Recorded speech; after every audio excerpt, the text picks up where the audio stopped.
Extreme weather events caused by climate change severely impacts agriculture. Filipino farmers are always at the forefront, finding new ways to adapt and help prevent shortages in the food supply. Nonprofit organization Rural Rising Philippines stepped up by buying produce from struggling farmers. I talked to the social enterprises founders, Ace and Andy Estrada, about how they address these challenges. Watch this. Rural Rising is a child of the pandemic, Paolo.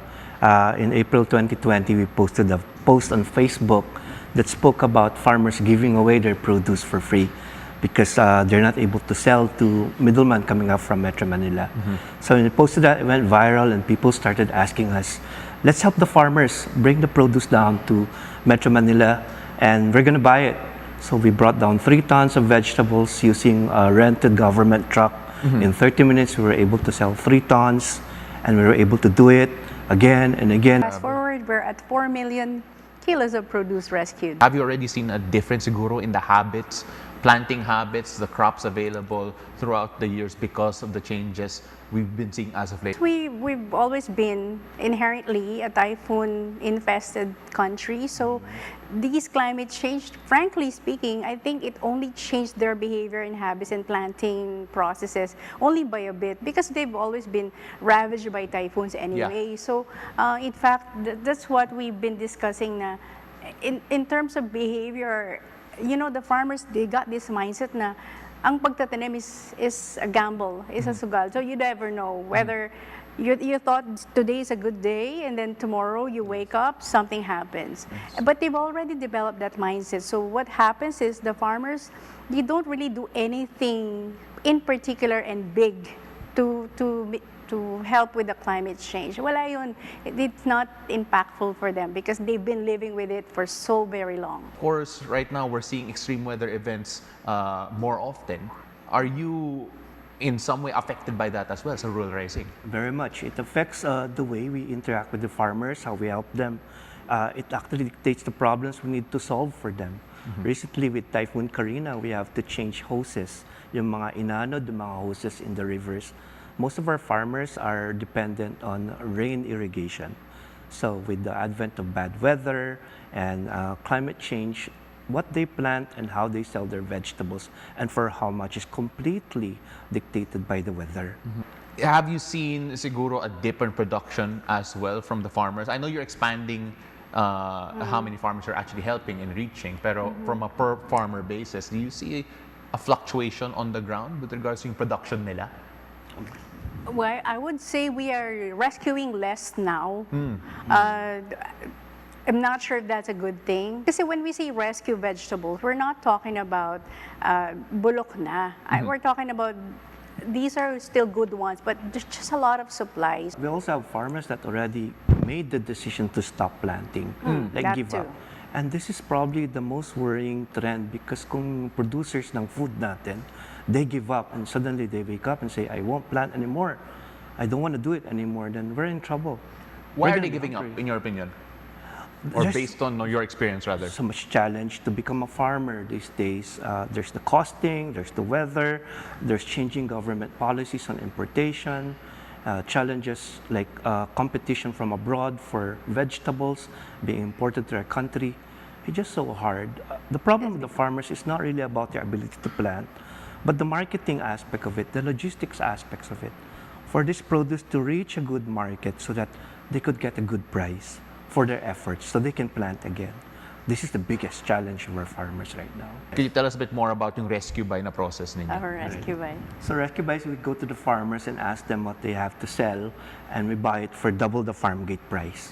Whatever the price is ongoing right now in the farm, we pay double that. And then we bring it to Metro Manila to sell to our member consumers at half the price they get from Balintawak. So we call it saving the farmers and savings for the consumers. Some call it a win-win solution, but we call it personally a band-aid solution because it does not address the long-term problem of the farmers, only for that particular crop and only for that particular farmer. Yeah.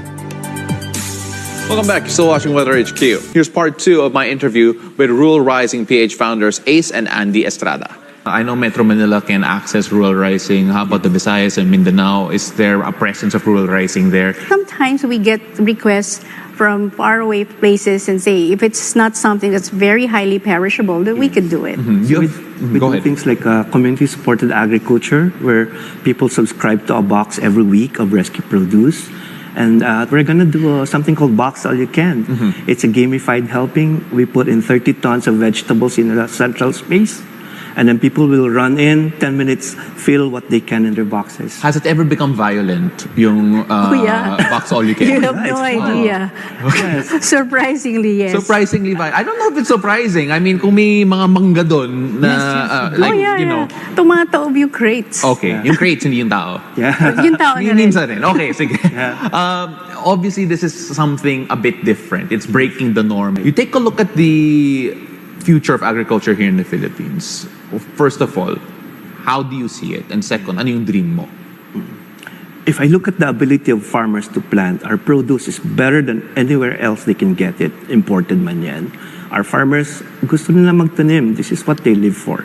So the future of agriculture, as far as our farmers are concerned, it's very bright. But on the other hand, the problems that we're seeing, that's a different thing. It speaks about politics, it speaks about economics, it speaks about our infrastructure. And beyond us, mag-asawa and our group, it's far beyond something we can fix. But we do what we can. We're just happy to have this opportunity to connect them probably more clearly and smoothly. So the problem is communicating what the consumers need and the farmers knowing what those needs are so that they don't have to plant aimlessly. Yeah. So that's what we're trying to say. No, I understand. And of course, before we let you go, of course, I want to wrap this up and actually loop things. You mentioned the infrastructure that's not quite there yet. Greenhouses. If every community of farmers has a greenhouse, it would completely improve the lives of farmers locally. So that's a start. And of course, when you say farm to market road, you're not just talking about the highways or TPLEX, right? So these are farms that are in the mountains, in the far-flung places. So when you say infrastructure, we're talking about roads that really would get them the produce to the consolidation area. We don't have that yet. Ace and Andy and Estrada, ladies and gentlemen, of Rural Rising, they are trying to get to 1 million on Facebook, just to try and get more and more people into the movement and, of course, help our farmers grow. And sana we have a growth in farmers as well compared to what we're seeing in the trend, as you mentioned a while ago, as people turning away from farming. Maraming salamat. Please continue doing your good work. I cannot wait to try and fight people for vegetables soon. And I'll look forward to all of those events you're going to have. Thank you so much. Thank you Thank you so much, much, Paolo. Paolo.